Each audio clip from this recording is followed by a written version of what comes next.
দাও, আইসক্রিম খাবো। এই দুটোই আছে, কোনটা নিবি? আমাকেও দাও। তুই কি বোকা রে, 100 টাকাটা নিলি না?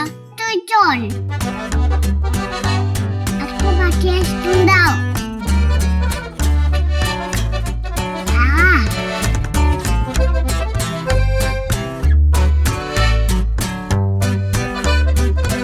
ভাই আইসক্রিমটা ধর।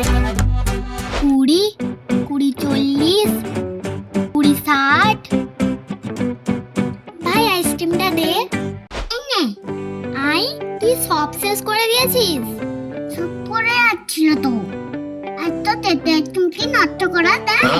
এবার বুঝলি কেন 100 টাকা নিয়ে নি? ভুতু পয়সা ফেরত দে।